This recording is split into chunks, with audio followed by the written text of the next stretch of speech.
Assalamualaikum warahmatullahi wabarakatuh. Perkenalkan, nama saya Rian Fadila. Saya dari kelompok 6 dan di sini saya ingin mempresentasikan hasil kerja kelompok kami yang mendapatkan topik tentang komunikasi publik secara umum. Sebelum kita mengetahui pengertian dari komunikasi publik secara umum, kita harus tahu dulu arti dari komunikasi dan arti dari publik. Nah, apa sih komunikasi itu? Komunikasi itu adalah penyampaian pesan berupa ide, bisa pemikiran, ataupun bisa juga sebuah informasi.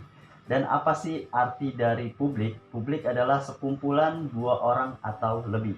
Nah, jadi dapat disimpulkan bahwa komunikasi publik adalah interaksi yang dilakukan individu kepada banyak orang yang bertujuan untuk memberikan sebuah informasi. Contohnya bisa seminar, bisa rapat, dan bisa belajar mengajar. Dan untuk presentasi selanjutnya akan dilakukan oleh teman saya. Baik, di sini saya akan melanjutkan presentasi mengenai tujuan-tujuan komunikasi publik.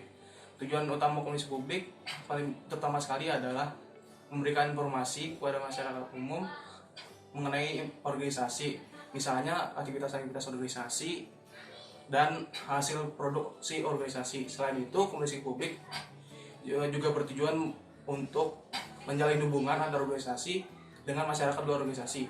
Komunikasi publik itu juga berguna untuk memberi hiburan. Tujuan-tujuan tersebut saling berhubungan satu sama lain dan sulit dipisahkan. Jadi tujuan komunikasi publik itu. Jadi selanjutnya akan dilanjutkan oleh teman saya. Ya, perkenalkan, nama saya Muhammad Hanif. Saya akan membacakan apa aja sih media yang bisa digunakan untuk komunikasi publik. Yang pertama, ada media massa. Yang termasuk di dalam media massa itu ada televisi, radio, maupun koran. Di sini kami memberikan contoh televisi yang sedang menayangkan berita. Yang berperan sebagai individu adalah pembawa berita tersebut, dan yang berperan sebagai penerima informasi adalah para penonton dari berita tersebut. Kemudian yang kedua, ada blog. Blog merupakan web yang berisikan artikel-artikel mengenai bisa teknologi, kesehatan, otomotif, dan lain-lain. Di sini yang berperan sebagai individu adalah penulis dari artikel tersebut, dan yang berperan sebagai penerima informasi adalah para pembaca dari artikel tersebut. Kemudian yang ketiga, ada email atau bisa juga disebut surat elektronik. Di sini kami memberikan contoh perusahaan yang memberikan diskon kepada pelanggannya mengenai email. Yang berperan sebagai individu adalah perusahaan tersebut, dan yang berperan sebagai penerima informasi adalah pelanggan dari perusahaan tersebut. Dan yang terakhir, ada spanduk. Kita bisa lihat di samping spanduk mengenai corona yang sedang mewabah di Indonesia saat ini, larangan untuk sholat berjamaah. Yang berperan sebagai individu adalah penulis dari spanduk tersebut, dan yang berperan sebagai penerima informasi adalah orang-orang yang membaca spanduk tersebut. Ya, selanjutnya bisa dijelaskan oleh teman saya. Perkenalkan, nama saya Muhammad Enggar Prasetyo. Saya akan mempresentasikan hambatan komunikasi publik. Yang pertama bisa dilihat itu ada yang namanya tidak percaya diri. Gimana sih maksudnya tidak percaya diri?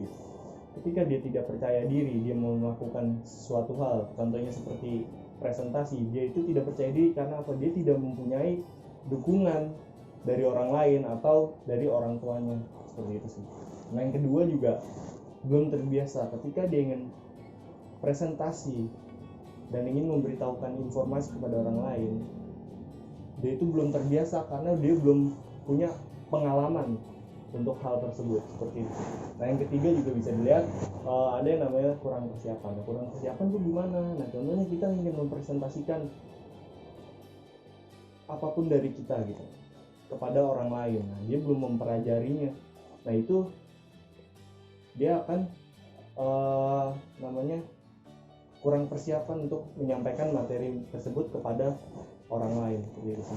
Nah, yang terakhir bisa dilihat juga adanya namanya kondisi badan. Nah, kondisi badan ini juga sangat penting untuk kita agar presentasikan materi tersebut dan memberikan informasi kepada orang lain itu jadi masuk ke orang lain, seperti itu sih. Nah, oke, sekian dari saya. Selanjutnya akan dipresentasikan oleh teman saya. Perkenalkan, nama saya Dionisius Andre Pangestu. Kali ini saya akan menjelaskan dari kelebihan dan kekurangan dari komunikasi publik. Pertama, saya akan menjelaskan kelebihan. Kelebihan dari komunikasi publik itu ada satu, bisa meningkatkan percayaan diri. Jadi di dalam saat kita dalam berkomunikasi dalam publik, kita tuh dituntut dalam percaya diri agar kita bisa siap dalam keadaan yang ramai saat ditonton oleh para peserta. Terus yang kedua itu ada bisa menyampaikan ide kepada banyak orang. Jadi di sini kita saat penyampaian itu kan kita berbicara pada banyak orang. Nah, di situ kita ditantang untuk bagaimana cara kita untuk menyampaikan ide secara baik dan benar. Terus yang ketiga itu kita bisa memberikan pengaruh pada banyak orang.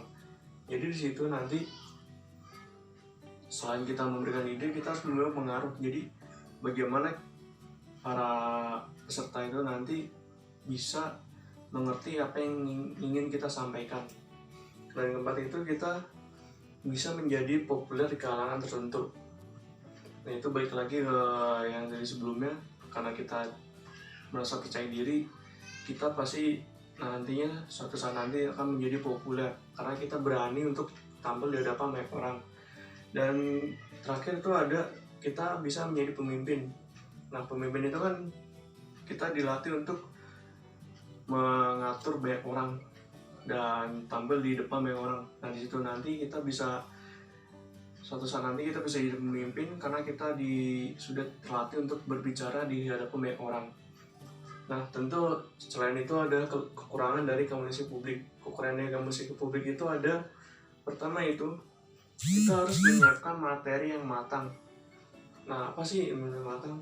Jadi dalam komunikasi publik kan kita harus masih matang agar kita tidak merasa gugup atau tidak merasa blank saat menyampaikan paparan yang akan kita berikan. Jadi kita harus siap dengan materi yang akan kita bawakan. Terus yang kedua itu ada suara gangguan saat kita menyampaikan materi. Suara gangguan itu bisa seperti suara yang berdering, suara peserta yang tidak fokus ngobrol kanan kiri, suara audio dan lain-lain. Terus yang ketiga itu, yang terakhir, kita harus mengerti bagaimana situasi dari peserta itu sendiri. Jadi saat kita membawakan materi itu kita ditantang sekali untuk melihat bagaimana suasana dari penonton atau peserta itu nanti sendiri. Karena jika kita terlalu asik membawakan materi tanpa memperhatikan kondisi sekitar, bisa nanti materi yang kita sampaikan itu tidak tersampaikan. Ya, karena mungkin materi kita membosankan atau gimana. Jadi kita harus menyelingkan suatu seperti ice breaking kepada para peserta nanti itu sendiri, agar mereka tidak jenuh dan dapat mengerti yang kita sampaikan nanti itu sendiri. Berikut tadi adalah penjelasan dari komunikasi publik kelompok 6. Terima kasih telah menonton. Salam budi luhur. Terima kasih buat teman-teman yang sudah menonton video ini. Jangan lupa klik tombol subscribe dan jangan lupa juga ya tonton video-video kita yang sebelumnya.